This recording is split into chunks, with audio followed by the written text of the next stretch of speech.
Bapak Ibu Saudaraku yang dikasih dalam Tuhan, tema untuk kita malam hari ini yaitu jangan bebal. Saudara, tahukah Anda bahwa orang bebal adalah orang yang tidak mau dan sulit untuk menerima nasihat dan teguran dari firman Tuhan atau dari sesamanya?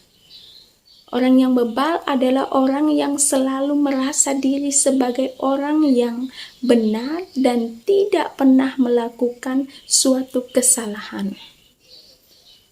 Orang bebal adalah orang yang tidak pernah mau belajar dari pengalaman, sehingga ia berulang-ulang kali melakukan kesalahan yang sama tetapi tidak pernah disadari atau pura-pura tidak sadar.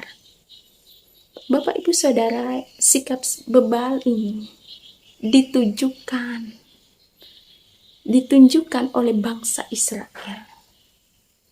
Meskipun sudah diperingatkan berulang-ulang kali, mereka tetap saja mengeraskan hati, memberontak melawan Tuhan, dan selalu jatuh ke dalam kesalahan dan dosa. Kitab Yeremia pasal 25 ayat 1-14 ada beberapa kali kata tidak mendengarkan diulang-ulang dalam Yeremia 25. Tidak mau mendengar, dan tidak mau mendengar. Pada ayat yang ke-8 kembali ditegaskan. Sebab itu beginilah firman Tuhan semesta alam. Oleh karena kamu tidak mendengarkan perkataan-perkataanku, sesungguhnya aku akan. Bapak Ibu Saudara, karena mereka tidak mau mendengarkan perkataan-perkataan Tuhan, maka Tuhanlah yang akan menghukum mereka. Saudara, Bapak Ibu yang dikasihi, hidup di dalam kebebalan adalah pintu menuju kepada kehancuran hidup. Saya ulangi kembali. Hidup dalam kebebalan adalah pintu menuju kepada kehancuran hidup. Ada beberapa gambaran yang dapat kita temukan dalam kitab Yeremia pasal 25 ayat 8-14. Namun saya memberikan 2 gambaran yang bisa kita pelajari malam hari ini. Yang pertama, saudara, karena tidak mau mendengar atau karena mereka bebal, maka Allah lah yang akan menghukum, bertindak dengan mengirimkan musuh-musuh untuk menghancurkan. Saudara, Bapak Ibu, jika kita menjadi orang yang bebal, dengan tegas firman Tuhan malam ini mengingatkan kita supaya jangan bebal. Karena jika kita bebal, maka yang bertindak melawan kita adalah Allah sendiri dengan mengirimkan musuh-musuh kita untuk menghancurkan. Begitu menakutkan. Suatu hal yang begitu menakutkan jika Allah yang bertindak melawan kita. Lalu yang kedua, Bapak Ibu, kita akan mendapatkan kehancuran karena kita tidak mau mendengarkan atau menjadi orang yang bebal. Maka Allah akan mengirimkan kesusahan yang panjang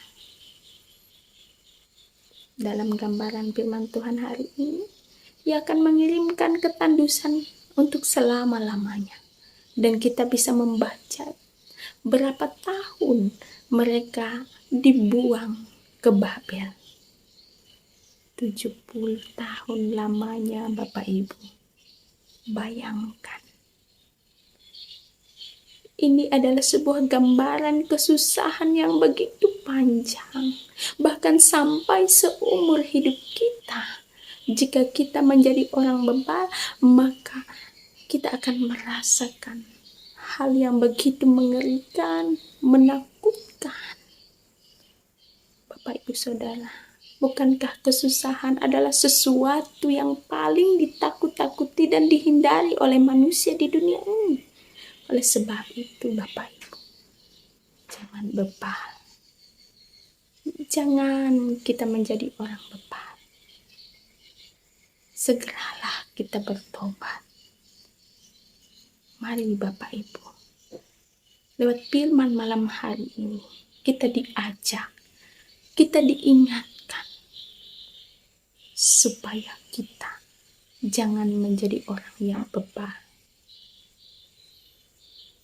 Inti pesan dari kitab Yeremia pasal 25 ini adalah mengajak supaya umat Israel bertobat dan mengajak kita semua, para pendengar pada saat ini, mari kita bertobat. Ayat yang kelima saya akan baca untuk kita. Kata mereka, bertobatlah masing-masing kamu dari tingkah lakumu yang jahat dan dari perbuatan-perbuatanmu yang jahat. Maka kamu akan tetap diam di tanah yang diberikan Tuhan Allah kepadamu dan kepada nenek moyangmu untuk selama-lamanya, sampai selama-lamanya. Diam di tanah yang diberikan Tuhan Allah.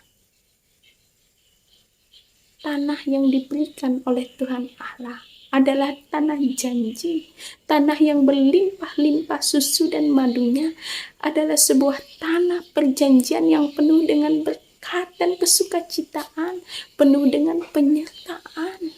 Jika kita hidup dalam pertobatan, seruan ini juga mengajak kita jemaat supaya kita hidup di dalam pertobatan.